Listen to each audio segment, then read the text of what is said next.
Muy buenas tardes a todas las personas presentes. Mi nombre es José Pimentel, soy vicejefe de adjudicación del torneo abierto de debate Ocasio, también conocido como TADO, que va a tener lugar en Puerto Vallarta este año. La idea de este video es que repasemos el formato de debate parlamentario británico, el cual tiene reglas específicas y el cual es utilizado en este torneo de debate para que, digamos, quienes no sabemos de este formato aprendamos cuáles son las reglas de juego y, digamos, para los que ya lo sabemos también podamos repasar un poco cuáles son estas reglas de juego, qué tan determinantes son dentro del debate para que el torneo se pueda desarrollar de la mejor manera respecto de los jueces y respecto de los debatientes, también para que entiendan en qué reglas del juego son las que están debatiendo. En primer lugar, lo que nosotros tenemos que definir es un debate, ¿sí?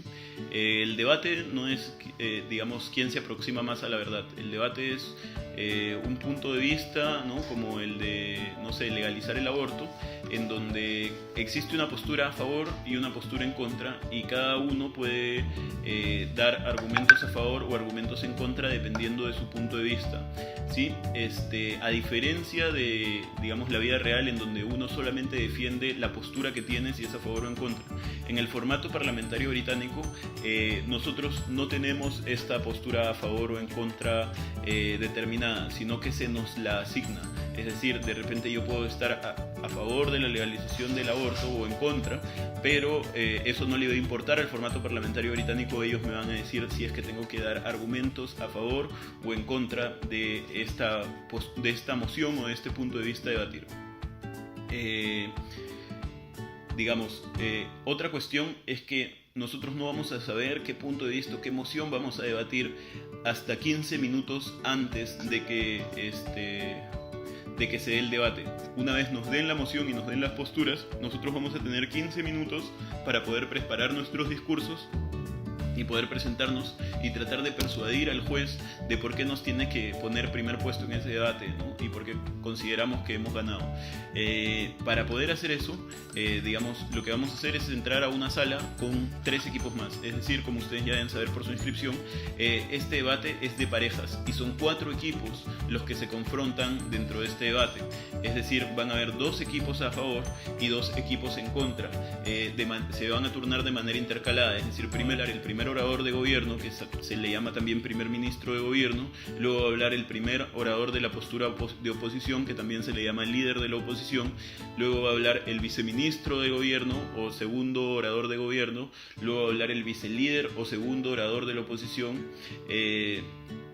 luego va a hablar el extensionista de gobierno o el tercer orador de gobierno, luego va a hablar el extensionista de la oposición o el tercer orador de la oposición, y luego hablar el cuarto orador del gobierno o látigo de gobierno, y finalmente el cuarto orador de la oposición o látigo de la oposición. Cada una de estas posturas o de estas posiciones tiene que cumplir con ciertas tareas de acuerdo con el formato, pero digamos hay ciertas reglas generales que se aplican a todos. Primero, que tenemos 7 minutos para hablar, con 15 segundos de tolerancia después de esos 7 minutos para poder cerrar nuestro discurso. Pasados los 7:15, nadie nos puede, el jurado no puede considerar lo que nosotros estemos diciendo. Tenemos que ser muy respetuosos con el tiempo.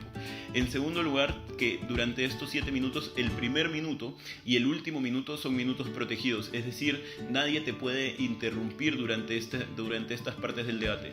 Solo los 5 minutos del medio es en donde la contraparte, digamos, si es que somos la postura a favor, la postura en contra, se podrá levantar para solicitarnos de manera respetuosa puntos de información, en donde ellos cuentan con 15 segundos, si es que nosotros se los concedemos, para poder hacernos una pregunta o para podernos hacer una observación o refutación al caso que nosotros estamos presentando, ¿sí?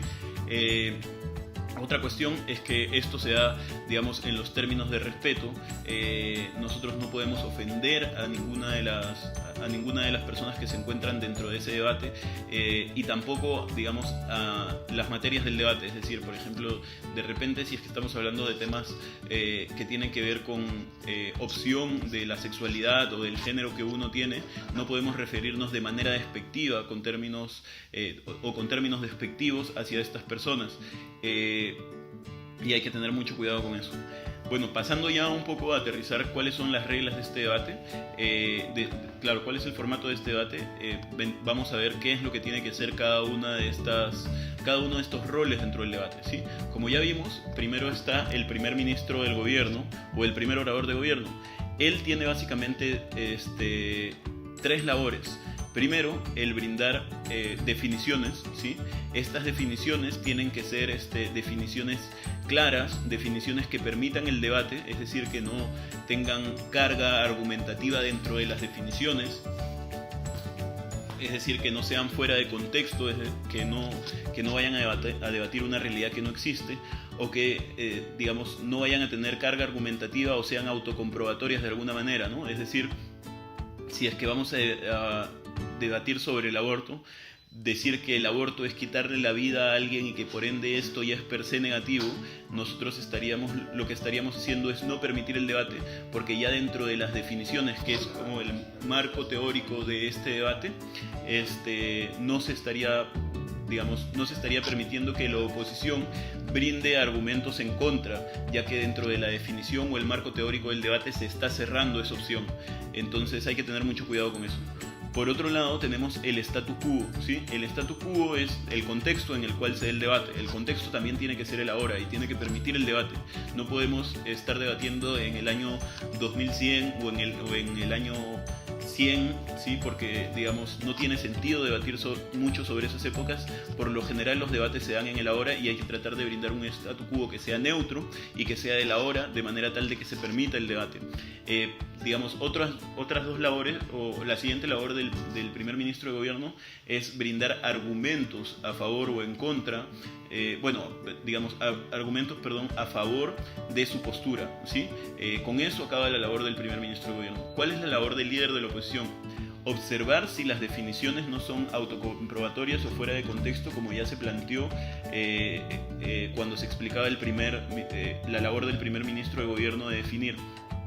En este punto, lo que nosotros tenemos que decir es que si es que hay alguna definición que no cumpla con esto, con estas observaciones del reglamento, lo que nosotros tenemos que hacer es denunciarlas de manera explícita y redefinir para que podamos trabajar con una definición, digamos, más justa dentro del debate y que, bueno, esta redefinición también sea neutra, sea justa y que, digamos, no incumpla ninguno de estos requisitos del reglamento.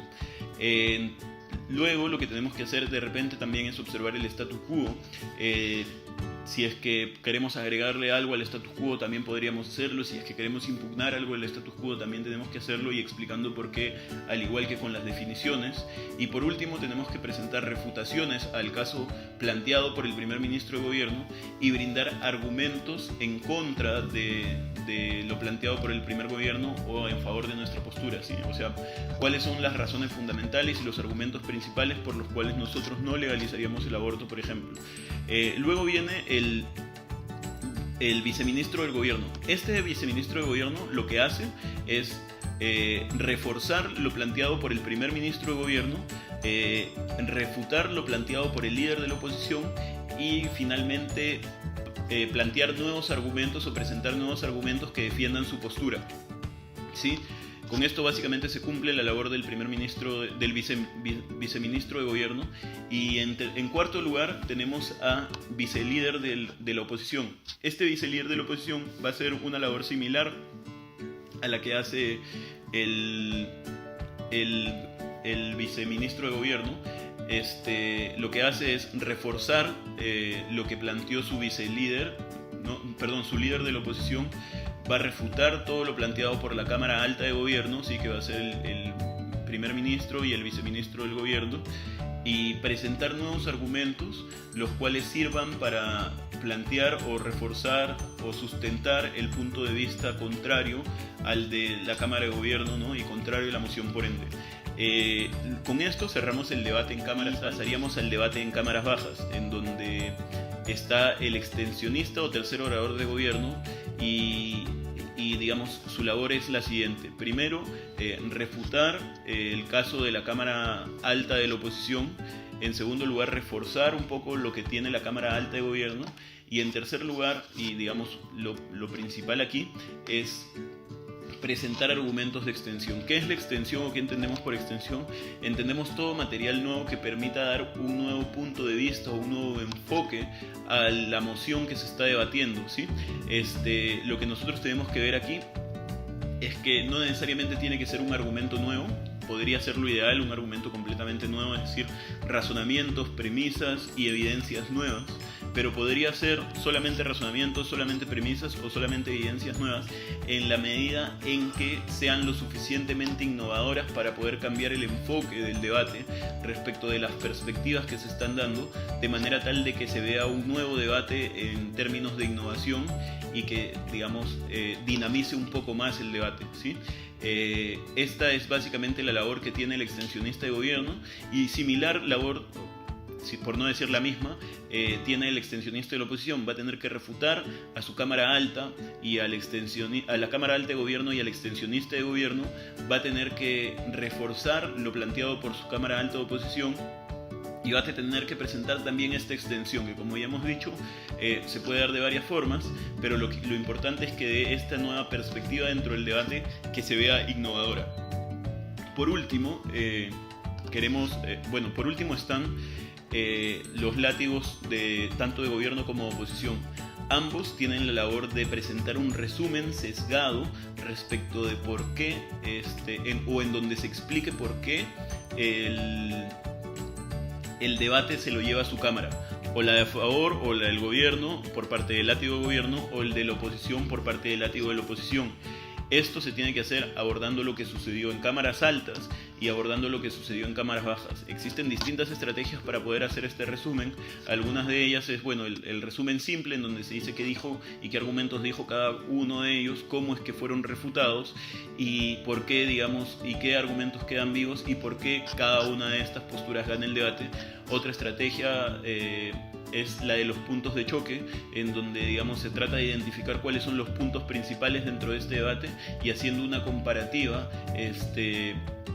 lo que logramos es demostrar por qué, nuestra cámara se lleva el debate de manera sesgada, ¿no? El hecho de que, la idea es que no suene muy forzado.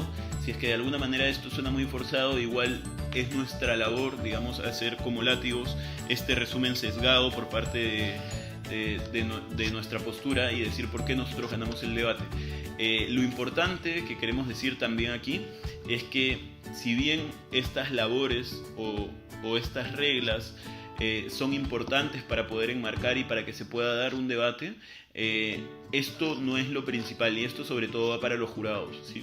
Es ideal, evidentemente, que de alguna manera nosotros como debatientes, o que el debatiente que esté realizando su labor dentro de un debate, dentro de un rol en específico, cumpla con estas labores, ¿sí?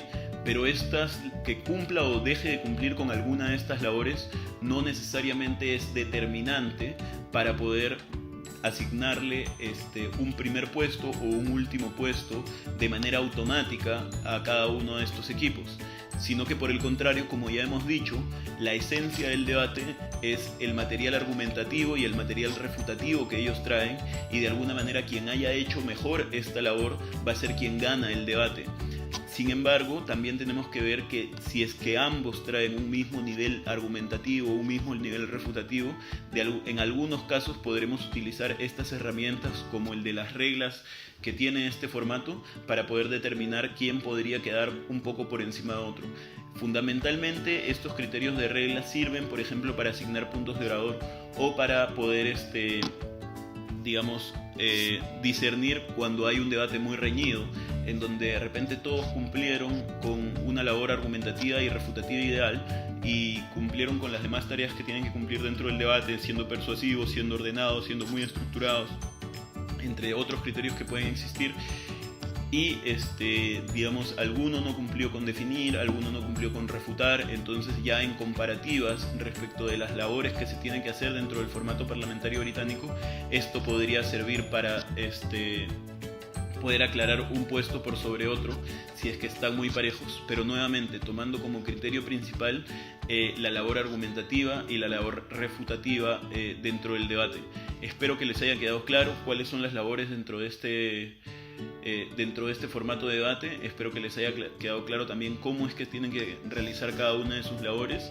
Y en todo caso, si es que no les ha quedado claro alguno de estos puntos, digamos, la idea tampoco aquí es profundizar demasiado en esto, pueden revisar y leer el reglamento del torneo de debate abierto de debate Ocasio, o el reglamento de alguno de los campeonatos mundiales de SEMUDE, en donde también ahí se encuentran las reglas de los formatos del debate parlamentario británico, del formato de debate parlamentario británico, y en donde se puede profundizar un poco más, así como en diversos manuales de debate como Ganar Debates o como el manual de debate SEMUDE, que lo pueden encontrar en la página de formación de debate de SEMUDE Chile 2018. Por su atención, muchas gracias y hasta una próxima oportunidad.